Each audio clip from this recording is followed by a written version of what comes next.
Ada bujukankah atau ada rayuan apakah begitu hingga akhirnya tertarik di Nah, jadi itu adalah pengalaman pertama di mana kita bertemu dengan beberapa korban dan mencari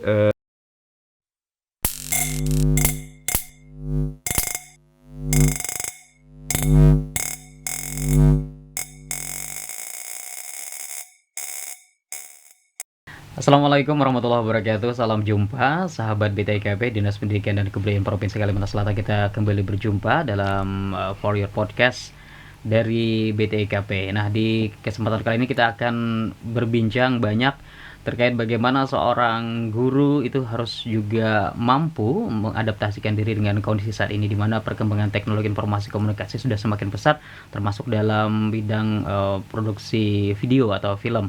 Nah, tamu kita adalah seorang guru yang juga terjun gitu ya di dunia perfilman. Nah, ini menarik, akan kita bahas bersama Bapak Guru Muhammad Asmi Arif SIKOM dari SMK Negeri 3 Banjarmasin. Asmi, Bapak Asmi ya. Siap. SIKOM, Sarjana Ilmu Komedi tadi ya. komunikasi. Komunikasi. Apa kabar? Alhamdulillah baik. Terima kasih hadir di podcast BTIKP ya. Dan nanti kita bincang-bincang terkait bagaimana seorang guru ini harus bisa kreatif gitu ya, terutama juga bisa tertarik di film dari video-video edukasi. Nah, supaya nyaman Asmi gitu aja ya, harusnya Pak Asmi sih karena guru gitu kan. Kadang-kadang bisa ke Asmi gitu ya. Oke. Asmi ini kan sarjana ilmu komunikasi, SIKOM, ya, bukan sarjana pendidikan gitu ya. Tapi mungkin SMK memang rata-rata ada yang seperti itu ya, bukan disiplin ilmu atau backgroundnya bukan sarjana pendidikan dari keguruan begitu, tapi bisa menjadi seorang guru. Ini bisa diceritakan Asmi, bisa jadi guru itu seperti apa? SIKOM jadi guru. Oke. Nah, jadi sebenarnya sebelum menjadi guru itu saya lebih aktif di komunitas, tepatnya di komunitas fotografi, konseptual dan sinematografi. Jadi geraknya di foto sama ngedit poster gitu. Terus banyak dapat relasi atau kawan-kawan di situ. Terus ada salah satu kawan atau Enal, namanya Enal, yang mengajak untuk gabung di SMK 3 karena saat itu SMK 3 baru membuat jurusan perfilman. Jadi kekurangan tenaga pengajar saat itu tahun 2017 atau 2018 masuk di SMK 3 dan saat itu masih kuliah. Karena SDM untuk perfilman, pengajar di perfilman sedikit. Jadi mau tidak mau harus mengisi SDM itu tadi. Jadi selama kuliah sambil ngajar gitu.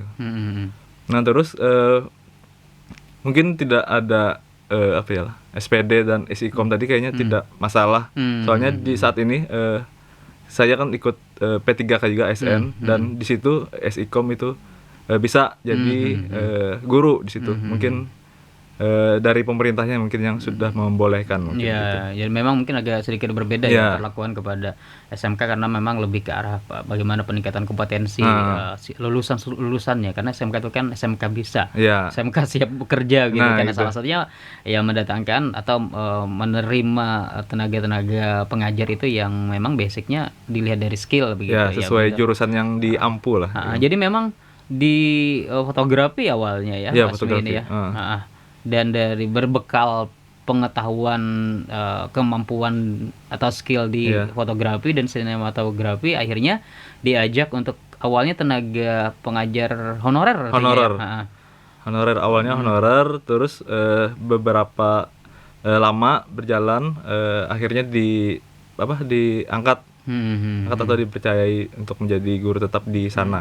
Dan akhirnya menjadi ASN jalur P3K. Oke. Kenapa sih akhirnya mau menjadi seorang guru gitu kan? Karena orang fotografi itu kan kadang orang yang saya anggap tidak terlalu terikat karena mereka kan kreatif, itu tidak ingin dibatasi dengan sesuatu. Kalau ketika kita bekerja di sebuah lembaga, apalagi jadi guru, ini kan seperti ada ikatan gitu ya. Sebenarnya di awal-awal itu agak takut karena saya kan basicnya itu belakang layar dan kalau bicara di depan umum itu biasanya gugup gitu. Tapi mau menantang diri untuk menjadi yang beda gitu, yang menjadi beda, atau mencoba menjadi guru, gimana sih rasanya menjadi guru saat itu. Terus setelah berjalannya waktu jadi nyaman nih, jadi nyaman karena ini siswa SMK, jadi ngobrolnya itu masih nyambung gitu, enak gitu. Terus di menjadi guru mungkin kita jadi apa ya, bisa sambil belajar dan mengajar juga. Mungkin dari situ kita bisa mengajar dan belajar dan membagikan ilmu itu ke siswa-siswa gitu. Mungkin kita juga bisa mengajak siswa-siswa tadi kalau ada proyekan itu, ada SDM tambahan lah, karena di Kalsel itu mencari pekerja seni atau penggiat seni di film khususnya itu agak susah. Jadi terbatas. Nah, dengan adanya SMK Perfilman ini jadi lebih banyak lah, agak lebih banyak SDM-nya untuk mencari orang-orang yang memang bisa membantu untuk pembuatan film atau proyekan lainnya gitu. Gitu. Kenapa Asmi ini akhirnya kalau tadi kan keputusan ketika menjadi seorang guru itu ketika ada sekolah yang memerlukan, SMK yang memerlukan, dan akhirnya memang menjadi guru dan akhirnya belajar dari sana juga gitu kan. Tapi awalnya kan tidak serta-merta Asmi ini tertarik di dunia fotografi gitu kan. Ada bujukankah atau ada rayuan apakah gitu hingga akhirnya tertarik di fotografi dan juga sinematografi? Jadi dari awal tuh memang suka di bidang-bidang gambar atau audiovisual gitu. Terus karena ini jurusannya sesuai dengan kemampuan saya, makanya tawaran itu saya terima gitu. Karena masih dalam cakupan pengetahuan saya gitu, makanya saya terima untuk mengajar di bidang itu tadi.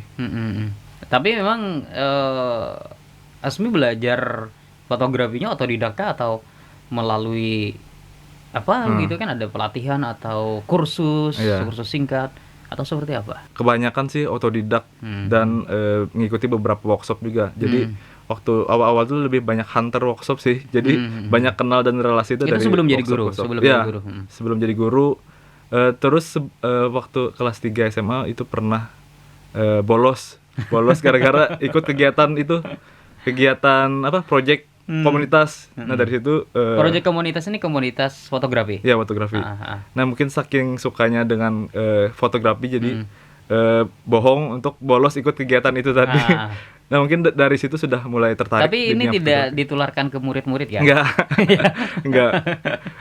Kalau di sekolah, kalau murid mau izin mengenai proyek fotografi atau filmmaker itu sekolah bakalan mengizinkan kalau memang benar gitu. Nah jadi selain belajar di sekolah juga merdeka belajar. Ya, merdeka belajar, membebaskan siswa untuk belajar di tempat lain gitu. Mungkin kalau zaman Asmi dulu karena di SMA juga begitu ya.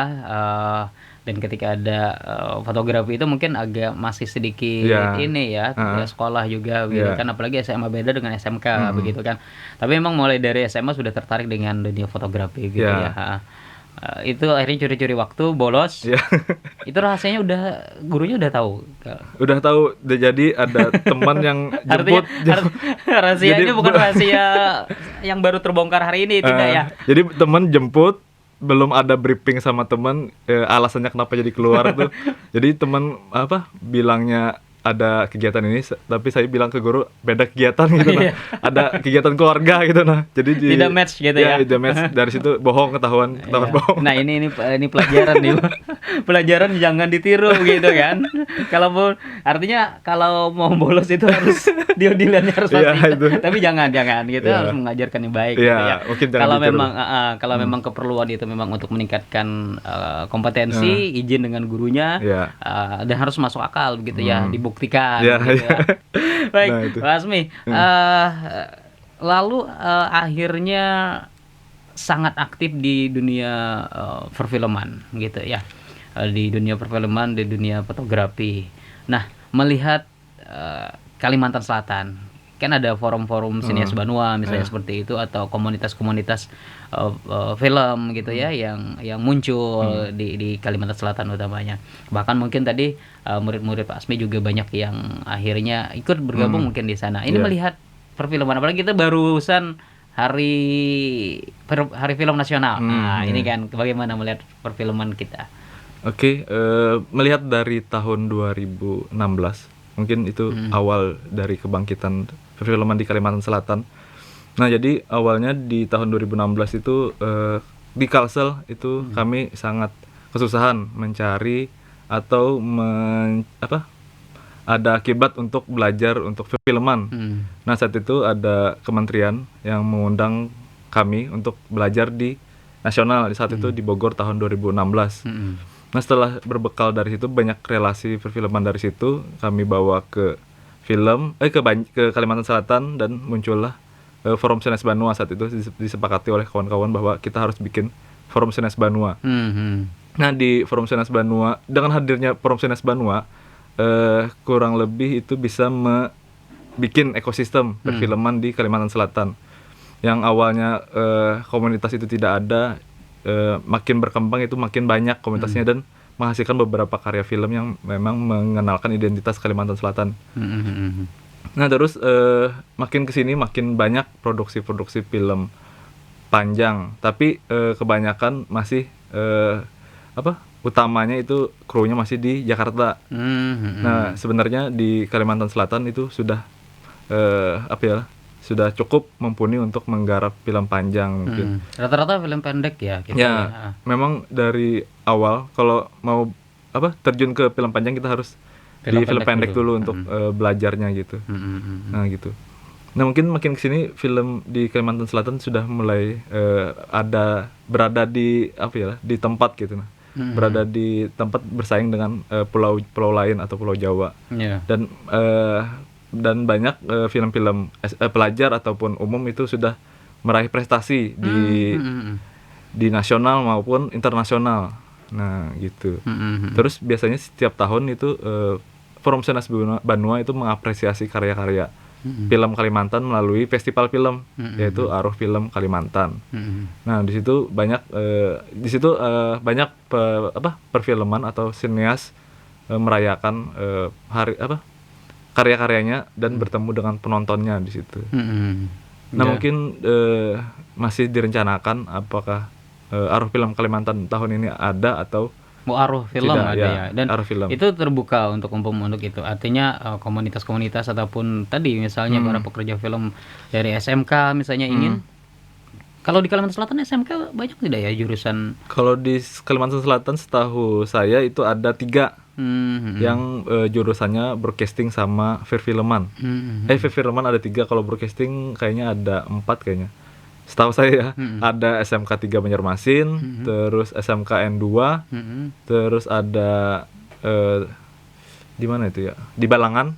Di Balangan ada, terus di Bina Banua ada juga broadcasting. 4 berarti itu. Ya, kalau di Bina Banua broadcasting, tidak perfilman kalau 3 sekolah. Beda ya antara broadcasting dengan broadcasting ke arah penyiaran begitu ya. Ya, lebih ke penyiaran. Kalau perfilman itu ke arah produksinya. Terus manajemennya agak berbeda juga sih sedikit. Broadcasting mungkin ke arah dunia penyiaran atau pertelevisian begitu ya. Kalau perfilman memang produksi film utamanya. Jadi mungkin ini bisa jadi juga pilihan bagi orang tua misalnya yang di rumah atau mungkin sahabat-sahabat BTKP yang anak-anaknya tertarik untuk masuk SMK gitu kan. Nah, ini film ini juga bagus gitu ya untuk ditekuni manajemen produksi film ini ya, produksi film ataupun broadcasting juga. Karena kan kalau kita bicara SMK cenderungnya ke ini mungkin akuntansi ataupun juga mungkin saat ini teknik informatika gitu kan.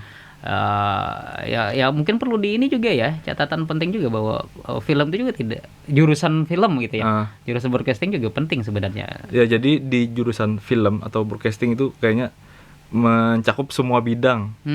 Jadi entah itu akuntansi, pemasaran, pelayanan atau komputer dan lain-lain, desain dan lain-lain itu bisa dikerjakan di dalam broadcasting dan perfilman. Kalau kita berbicara hitung-hitung itu bisa masuk di pembiayaan. Berapa nih satu project biayanya? Unit manager budgeting gitu ya. Jadi secara umumnya ada gitu ya. Ada bukunya itu 99 profesi di perfilman. Nah, jadi kalau Bapak Ibu yang ingin memasukkan anaknya jangan takut untuk tidak mendapatkan pekerjaan di jurusan perfilman. Jadi peluang untuk bekerja di jurusan perfilman itu sangat luas dan banyak gitu. Nah, ini promosi SMK ini ya. Artinya SMK itu memang menyiapkan peserta didik untuk masuk ke dunia kerja gitu ya, karena itu memang SMK itu memang seperti itu. Nah, Pak Asmi, ketika mengajarkan film ini kepada peserta didik misalnya, itu kan melalui berbagai media, walaupun kita tahu bahwa perangkat utama adalah kamera begitu kan, dan alat-alat pendukung lainnya. Tapi teknologi ini kan juga tetap digunakan gitu ya, teknologi informasi ini. Seperti apa sebenarnya itu? Nah, jadi sebenarnya kita dituntut untuk mengikuti zaman tadi. Misalkan waktu dulu kan ramainya foto, terus video, terus saat ini muncul profesi baru yaitu YouTuber atau content creator. Nah, makanya dengan penyesuaian zaman atau perkembangan teknologi tadi, kita harus bisa menyesuaikan apakah kita tetap di tempat atau mengikuti zaman tadi, perkembangan zaman tadi. Nah, gitu. Sebelum kita bicara bagaimana seorang guru harusnya memaksimalkan, kalau tadi mungkin Pak Asmi wajar saja bisa menjadi seorang videografer atau pembuat film ataupun juga content creator karena didukung oleh fasilitas yang cukup gitu kan. Kalau tidak pribadi ya mungkin dari sekolah artinya ngajak-ngajak siswa bikin film kan itu. Nah, tapi kita ke ini dulu deh. Saya ingin tahu juga, ini mungkin kembali ke depan, ke belakang gitu. Setelah di film itu kan ikut ada berapa film, ada berapa iklan yang sudah diikuti, entah itu yang mungkin bekerja sama sebagai kru kah, atau mungkin sebagai sutradara, atau biasanya posisinya apa? Kameramen sama saudara juga. Kameramen begitu ya, tapi biasanya lebih banyak di kameramen. Ya, gitu. kameramen. Nah, ini berapa film sudah? Jadi banyak karya yang sudah dihasilkan. Mungkin di awal-awal ini bikin film itu sama kawan Enal, yaitu film dokumenter. Film dokumenter ini tentang Jumat Kelabu. Dokumenter tentang Jumat Kelabu di mana Banjarmasin itu pernah terjadi kerusuhan di tahun 97 atau 98 lah. Gitu. Nah, itu film pertama. Di situ jadi pengalaman. Tahun berapa itu? Tahun 2000 berapa ya? 16 atau 17 gitu. Nah, jadi itu adalah pengalaman pertama di mana kita bertemu dengan beberapa korban dan mencari riset, mencari data-data yang berkaitan dengan Jumat Kelabu tadi. Jadi itu sangat mengasihkan tuh. Terus filmnya jadi antusias masyarakat tentang film itu sangat banyak, sangat Jadi memang kesenangan tersendiri bagi pembuat film itu adalah bagaimana ketika karyanya itu disaksikan orang banyak. Nah, itu sangat punya perasaan yang menyenangkan gitu. Nah, jadi karya kita itu bertemu dengan penontonnya, apa yang kita ingin sampaikan di film itu bisa bertemu dengan penonton. Nah, saat itu sangat banyak penontonnya dan banyak yang mengapresiasi karya itu tadi. Terus dari Jumat Kelabu bikin film juga sama kawan-kawan Sanggar Tian Barantai. Jadi saat itu filmnya miniatur production. Jadi di miniatur production ini adalah bercerita tentang seorang anak muda, Udin namanya. Dia mempunyai difabel lah, anak difabel yang tidak bisa bicara atau bisu. Nah, terus di situ dia mempunyai latar belakang keluarga yang tidak mampu dan kebanyakan itu membuat jukung atau perahu. Nah, perahu terus jadi kearifan lokalnya gitu ya. Banjarmasinnya diangkat kearifan lokal tentang jukung atau perahu tadi diangkat di situ. Terus punya banyak utang Udin ini karena difabel tadi. Ya, difabel banyak kemampuannya karena tidak dianggap oleh banyak masyarakat gitu. Nah, setelah dibully juga mungkin. Dibully terus Udin ini mempunyai cara sendiri untuk membahagiakan orang tuanya dari kekurangan, terus ada kelebihan yang ia miliki gitu. Nah, jadi film ini ide seperti itu ya, bagaimana mengangkat potensi kearifan lokal, kemudian bagaimana mengangkat potensi kalau tadi ada anak difabel akhirnya mampu juga mereka memiliki potensi yang lain juga begitu ya. Jadi ide seperti itu, dan ada sekian puluh atau sudah ratusan film? Kalau film udah puluhan atau berapa banyak lah. Entah itu fiksi atau dokumenter, terus ada company profile sama iklan juga. Lumayan banyak. Terus ada beberapa film yang memang dapatkan prestasi, entah itu di nasional. Kalau di internasional masih seputar screening atau pemutaran aja sih, belum dapat penghargaan yang memang penghargaan gitu. Termasuk dengan BTKP kan? Ya kemarin alhamdulillah kemarin ikut video profil, pembuatan video profil antar SMK, SMA dan semuanya lah, SD, SMP, SMA, SMK.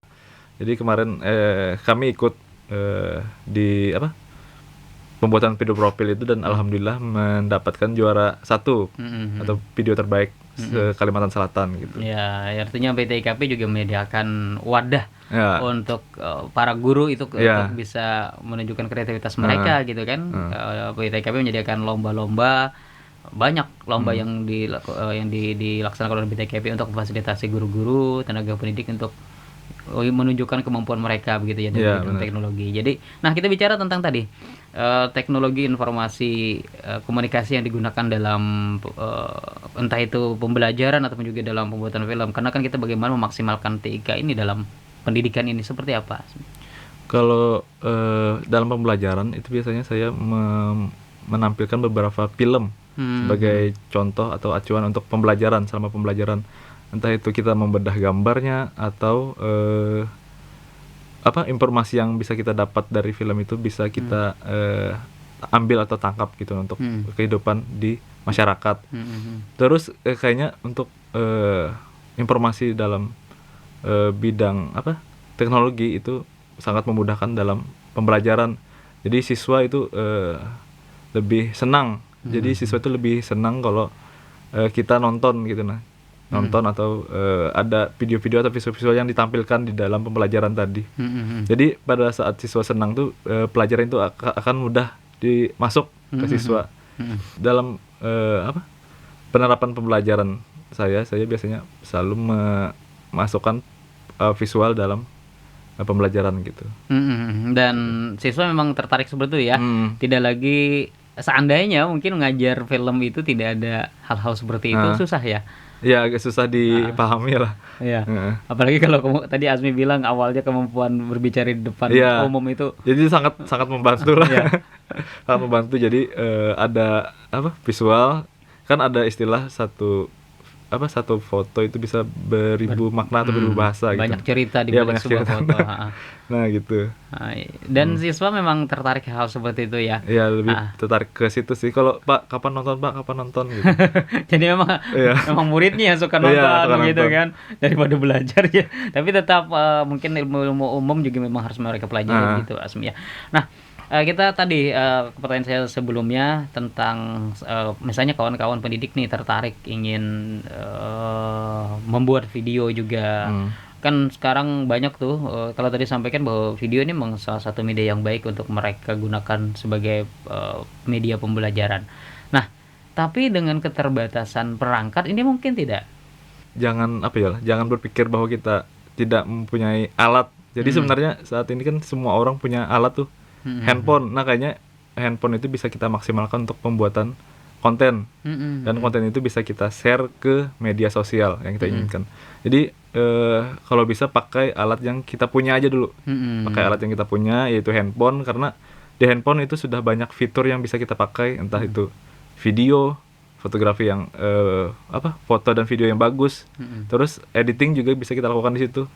Terus ada desain juga di situ. Jadi handphone kayaknya sudah cukup untuk bikin konten daily setiap hari buat dibagikan ke media sosial masing-masing gitu.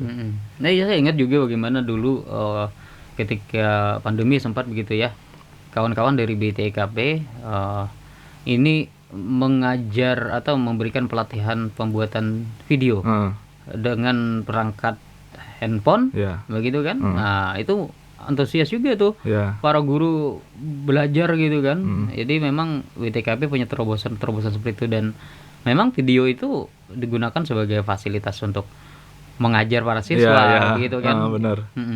Jadi jangan takut dengan keterbatasan alat tadi ya. Ya apalagi saat ini dengan perkembangan teknologi kita dituntut untuk melek teknologi. Apalagi setiap hari kan kita selalu mau konsumsi audiovisual. Jadi setiap hari kita scroll Instagram, TikTok itu mempunyai pasar atau target yang memang harus kita ikuti zamannya gitu. Jadi kita saat ini dituntut untuk menjadi bisa konten, entah itu foto, video atau desain tadi. Jadi segala informasi itu bisa lebih cepat dan tepat ke orang yang ingin kita sampaikan informasi tadi. Entah itu Jadi Pak Asmi hampir tiap hari ngonten gitu ya? ada konten. Jadi setiap hari di video, terus kalau video ini bisa dipakai di edit nanti di itu. Jadi setiap hari ada video lah. Sulit tidak sih bikin konten? Sulit tidak? Nah, jadi setiap saya mengisi pelatihan atau workshop, biasanya saya utamanya menyarankan untuk kawan-kawan membuat video dengan hal-hal yang mereka senangi. Jadi hal-hal itu tidak menjadikan beban untuk bikin konten. Jadi bikin konten itu jadi senang gitu, jadi senang. Makanya sebenarnya bikin konten itu sangat sangat mudah. Apalagi kita dimudahkan dengan teknologi ya, salah satunya handphone dan fitur atau aplikasi yang ada di dalamnya tadi. Kayaknya semuanya bisa deh, tinggal kemauan aja sih sama niat tadi. Nah gitu. Nah, tapi kan ketika misalnya seorang guru ataupun sekolah ingin membuat film yang ya berstandar gitu kan, ada proses-proses yang dilalui juga sebenarnya ya. Ya ada. Apalagi nih BTIKP mungkin juga perlu diketahui akan ada lomba ya kalau di profil kemarin udah ya. Ya ada. Sekarang kan ada lomba-lomba lagi yang juga ada hubungannya dengan audio visual juga gitu ya. Promosi sekolah tidak salah gitu ya. Nah, ini penting juga ya belajar itu. Nanti BTKP nih nanti ya belajar perlu datang ke BTKP. Informasinya perlu diketahui juga, nanti ada lomba-lomba seperti itu. Nah, ini misalnya seperti apa yang harus disiapkan. Nah, jadi ini bukan bocoran, bukan bagi-bagi dapur kan nanti kalau dibocorkan nggak juara lagi SMK 3 gitu. Tapi ini perlu juga nih. Nah, jadi sesuai pengalaman. Jadi mulai tahun 2015 sampai saat ini saya masih bergelut di bidang audiovisual. Jadi ada beberapa hal yang memudahkan untuk membuat konten ataupun produksi audiovisual. Yang pertama, kita cari tema dulu. Terus setelah tema kita tentukan, kita detailkan lagi. Misalkan temanya tentang pendidikan. Nah, terus kita kecilkan lagi pendidikannya yang di mananya nih. Entah itu ke siswanya, gurunya, atau sekolahnya, mungkin ke situ. Terus dari situ kita dapat ide naskah kita bikin. Setelah naskah jadi, baru dari kebutuhan naskah tadi kita cari kebutuhannya atau perlengkapannya, entah itu talent, tempat, dan dialog-dialog yang ingin dimasukkan dalam situ. Terus dari situ kita mulai produksi. Kalau perlengkapan dan kebutuhan naskahnya sudah siap, baru kita produksi. Produksi ini tinggal eksekusi aja sih lagi, eksekusi dengan acuan naskah yang kita buat di awal tadi. Nah, terus setelah diproduksi sesuai jadwal, produksi lancar karena mengikuti naskah tadi, terus kita melakukan editing. Nah, di editing ini dari bahan-bahan di produksi tadi kita susun sesuai keinginan, bagaimana bagusnya, bisa dimasukkan teks dan juga musik. Nah, setelah editing selesai, baru audio visual itu bisa di-share atau dibagikan ke masyarakat umum. Jadi analoginya seperti kita membuat makanan. Ada siapin bumbu, ya, gitu ya, alat. Mulai dari bikin resep, terus dari resep itu kita beli bahannya. Setelah kita beli bahannya, kita masak bahan tadi. Setelah dimasak, baru kita tata di piring. Tata di piring itu seperti editing. Kalau sudah ditata di piring sampai bagus, terus kita serahkan ke penikmat. Nah, setelah penikmat memakannya, jadi tinggal penikmatnya lagi. Kalau di karya kita sebenarnya tidak berbicara salah dan benar. Nah, jadi dalam karya ini berbicara bagus dan tidak bagus. Nah, kalau bagus dan tidak bagus itu kembali lagi ke selera. Nah, jadi jangan takut di awal-awal bikin karya itu karya kalian itu tidak bagus. Sebenarnya semua karya itu bagus, tergantung target yang ingin disasar itu kemana gitu. Nah, gitu. Iya, jadi jangan takut memulai. Iya. Karena kalau di dunia ini kan tidak ada yang instan tuh, kita perlu proses. Apalagi saat ini mulai tahun 2015 sampai saat ini banyak perjalanan yang dilalui dan banyak pelajaran yang didapat dari perjalanan ini tadi. Iya. Nah, jadi banyak dari beberapa karya itu bisa membuat karya dari karya yang tidak bagus itu bisa membuat karya kita menjadi lebih bagus. Nah gitu, jadi berbicara kuantitas dan kualitas tadi. Kuantitas dulu yang dikejar, baru kualitas itu akan muncul dengan sendirinya. Jadi tidak masalah kita produksi gitu ya. Beberapa konten gitu yang kita bikin. Jadi tapi sambil kita evaluasi juga. Benar. Sambil menemukan kalau konten kreator misalnya kan Asmi juga konten kreator. Apakah hanya di satu tema saja kan diangkat atau memang perlu berkembang banyak nih? Atau mencari ini dulu, kayaknya saya cocok di bidang ini nih. Lebih didalami itu atau kayak gimana? Kalau saran saya itu sih kalau bisa kita mempunyai niche itu adalah ciri khas atau personal branding sesuai tema yang ingin kita angkat. Misalkan kalau saya itu temanya itu lebih ke guru dan filmmaker. Nah jadi konten-konten yang dibuat dalam konten-konten yang dibuat bakalan berbicara tentang itu tadi, tentang pendidikan dan film. Nah jadi kalau yang lain mau mencari tema atau personal branding di kontennya, itu cari hal-hal yang memang kesehariannya atau hal-hal yang memang mereka sukai gitu. Nah kalau bisa konsistennya lebih ke situ. Jangan kontennya jangan gado-gado lah. Jangan gado-gado. Jadi lebih baik ada satu tema yang memang mengenalkan kita sebagai siapanya di situ. Tapi lebih ke kesenangan dulu gitu ya, yang disenangi dulu. Cuma kalau mau coba senangi dulu. Tapi kalau guru kan mungkin identik memang dengan pendidikan begitu ya, dengan dunia pendidikan. Nah, kalau ada guru yang tertarik, kan banyak nih. Pendidikan itu banyak sekali sekarang guru-guru yang akhirnya menjadi vlogger, jadi YouTuber, jadi konten kreator. Nah, ini ada tidak mungkin kesempatan guru-guru yang lain gitu kan, guru-guru di Kalimantan Selatan juga pengen nih menjadi konten kreator. Banyak kita undang beberapa konten kreator, sudah mereka punya memang ciri khas masing-masing gitu ya. Tapi tidak melewati batas sebagai seorang guru penting gitu ya, Pak Asmi ya. Kalau guru kalau bisa memang harus terjun di bidang itu juga sih. Karena dari situ kita bisa membagikan hal-hal yang ingin kita bagikan, entah kalau bisa yang dibagikan tuh adalah hal-hal yang baik dan berdampak ke orang lain gitu, orang lain. Nah jadi hal-hal baik itu bakalan kembali lagi ke kita.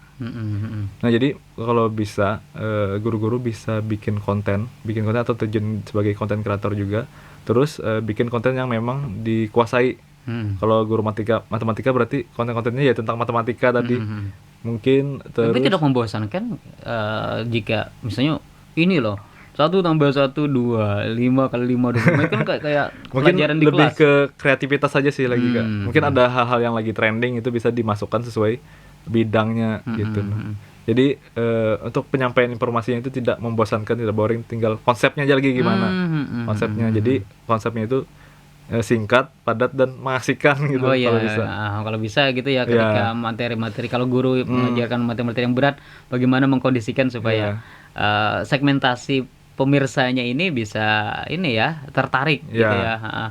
Kadang kan kalau misalnya guru nih ngirim, anak-anak saksikan YouTube ini, videonya 15 menit, jadi dicepetin gitu ya. Karena kok terlalu bosan ya. Terlalu bosan. Nah, untuk menghindari hal seperti itu, salah satu tipsnya tadi gitu ya. Ya, kalau bisa bikin satu video itu satu tema dan jangan terlalu panjang juga sih. Nah, jadi di awal tuh kalau bisa bikin hook itu adalah kalimat atau hal-hal yang membuat penonton itu penasaran. Seperti apa contohnya? Kalau ulun di konten itu ulun bentuknya teks, misalkan mau lihat hujan buatan di film Jendela Seribu Sungai misalkan gitu. Nah, jadi kan itu membuat penasaran tuh. Nah, penasaran, terus gimana sih hujan buatan di film. Nah, terus dari situ banyak penonton yang mulai penasaran. Kayak memancing. Ya, memancing. Kan, pengait ya. Bagaimana memancing viewer itu supaya ini menarik nih gitu kan. Kayak tadi bagaimana membuat hujan dalam sebuah film gitu kan, misalkan, hujan buatan. Ya, misalkan cara menyenangkan pada saat mengajar matematika aja, misalkan gitu. Ada kalimat hook yang memang mewakilkan isi konten kita. Nah, terus dari hook tadi kalau bisa kontennya sesuai dengan hook tadi, jangan jadi clickbait atau bohong. Mau jadi kayak dalam 5 detik atau 5 menit jar. Nonton video ini jar, sekalinya kayak khayal. Nah, itu. Nah, jadi setelah itu cari tema, terus dari masalah masyarakat itu kalau bisa dari kegelisahan atau masalah masyarakat itu bisa dibikin jawabannya atau solusinya di konten kita tadi. Nah, Jadi isu-isu yang ramai juga bisa menjadi ini ya, bisa pembahasan dihubungkan juga dengan konten-konten. Jadi bagaimana juga seorang pendidik bisa mampu mengembangkan kreativitas mereka melalui video-video edukasi, tapi tetap mengedukasi gitu ya. Melalui video ini tetap bisa mengedukasi karena tontonan yang menjadi tuntunan itu penting gitu ya kan. benar. Jadi ya benar sih. Jadi apa yang kita lihat itu bakalan kita lakukan dan kita pilih. Ya kan. Jadi makanya ada ada istilah bahwa kalau mau jadi penulis kita harus banyak-banyak membaca. Kalau mau jadi filmmaker kita harus banyak-banyak nonton. Nah, jadi hal-hal itu sering saya bilang ke siswa. Jadi siswanya akhirnya banyak nonton. Banyak nonton. Jadi banyak referensi yang bisa mereka ambil dan itu bisa berkaitan dengan karya yang bakalan mereka buat nantinya gitu. Termasuk para guru-guru yang ingin berkreativitas di dunia perfilman, di dunia bagaimana membuat video-video pembelajaran, video edukasi juga bisa menyaksikan video-video yang lain gitu ya, tanpa batasan ya, sebagai bahan referensi tadi. Nah, Pak Asmi ini mungkin terakhir, Pak Asmi ada mungkin tips atau trik termasuk juga mungkin kepada guru-guru yang lain untuk bisa juga mampu berkreativitas di bidang mereka, apalagi juga mereka ingin tertarik nih di dunia perfilman juga, ini seperti apa harusnya? Nah, jadi kepada semua pendidik atau pengajar, kalau bisa dalam pembelajaran itu kita masukkan konten-konten atau video-video yang memang menambah informasi atau edukasi untuk para siswa. Terus kalau bisa Bapak Ibu guru itu mulai belajar untuk mempelajari perkembangan teknologi saat ini. Jadi kalau saat ini banyak orang-orang yang menggunakan sosial media, kalau bisa kita bisa masuk ke situ juga, bikin konten di sosial media juga. Terus dari situ kita bisa membagikan hal-hal yang memang baik untuk siswa atau orang lain gitu. Apa lagi ya? Kayaknya kalau mau terjun ke dunia konten kreator atau mau bikin konten untuk edukasi itu, kalau bisa jangan takut memulai. Nah, terus dan terus belajar dan jangan jadikan alat itu sebagai batasan. Jadi pakailah alat yang kalian punya. Misalkan handphone ya, pakai handphone aja dulu. Jadi dari handphone itu kita bisa bikin konten. Jadi tanpa menggunakan alat yang lebih profesional gitu. Kalau biasanya cuma sebagai status di WhatsApp atau di Instagram gitu ya, saatnya juga dijadikan sebagai konten-konten untuk bagaimana mengedukasi generasi saat ini begitu ya. Betul sekali. Baik, ini mudah-mudahan bisa didengarkan kawan-kawan, bisa disaksikan kawan-kawan para guru juga untuk bisa mencoba untuk kreatif di berbagai bidang tanpa meninggalkan jati diri mereka sebagai seorang tenaga pendidik. Baik, Pak Asmi Arif, terima kasih banyak atas waktunya. Sehat selalu ya, dan semoga sukses bukan jadi film gitu ya, tapi juga bagaimana memberikan informasi pemahaman, transformasi ilmu pengetahuan kepada anak didik di SMK, dan mereka akhirnya bisa juga terjun ke masyarakat untuk dunia kerja sebagai seorang yang sudah siap pakai gitu, lulusan SMK. Bisa SMK bisa SMK gitu ya. Hebat. Manjado aja dah. Baik, terima kasih Pak Asmi atas waktunya. Kita berjumpa lagi nanti di kalian kesempatan ya. Ini dibikin konten nanti ya gitu ya. Nanti dibikin konten. Tadi gue sempat video tadi. Baik, terima kasih sekali lagi ya. Assalamualaikum. Waalaikumsalam warahmatullahi wabarakatuh.